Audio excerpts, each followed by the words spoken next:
Welcome back to Founder Diaries. Today's episode is a little different because I'm finally introducing someone who's been on this journey with me every single day, my husband Saeed. To keep this conversation completely natural, we're going to speak in French with English subtitles. Let's go. Je crois qu'il était temps que je vous présente officiellement Saïd. Parce que si vous suivez cette série depuis le début, vous connaissez mon histoire, mais en réalité, ce projet est très vite devenu notre histoire. Ouais. Salut tout le monde. C'est vrai qu'au départ, tout ça n'était absolument pas prévu. Quand Melissa a créé Earthlet Movement, j'ai tout de suite vu qu'il se passait quelque chose chez elle. Ouais, c'est vrai que je parlais plus que de ça Non. le matin, le midi, le soir. Mais ce qui me fascine, ce n'est pas seulement le problème du plastique, mais c'est surtout l'idée qu'on peut enfin être récompensé généreusement en aidant à nettoyer notre planète depuis chez soi. Et pour moi, ça change complètement les règles du jeu. Alors c'est vrai qu'au début, je me disais encore une nouvelle idée de Melissa. Mais chaque jour, elle partageait quelque chose de nouveau.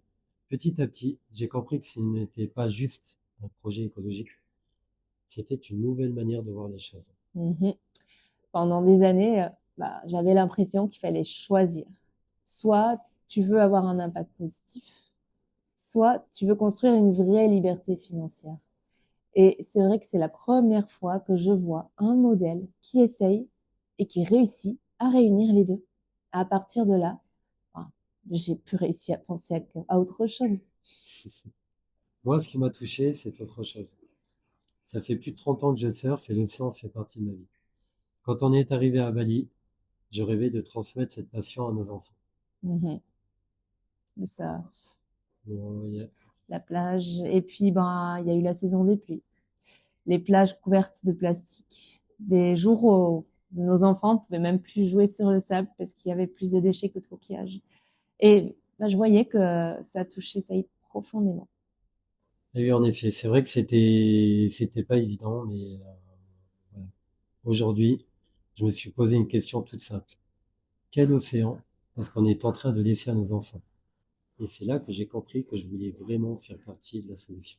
Mais au lieu de construire exactement la même chose que moi avec Earthlet Movement, il a choisi son propre chemin.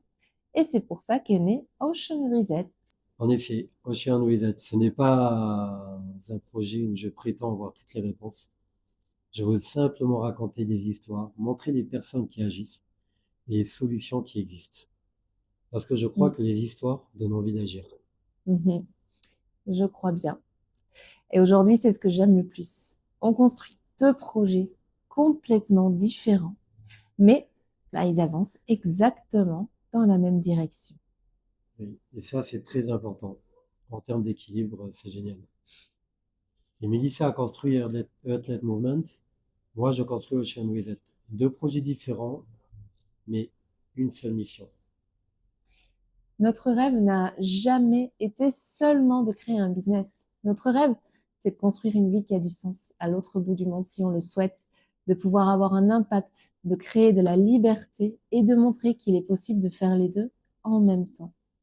Et c'est pour ça qu'aujourd'hui, c'est ce qu'on est en train de créer. Et le plus beau dans tout ça, c'est qu'on construit cette aventure ensemble. Pour nous, mais surtout pour nos enfants. Thank you so much for watching. We'll see you in episode 7. Bye bye. Merci.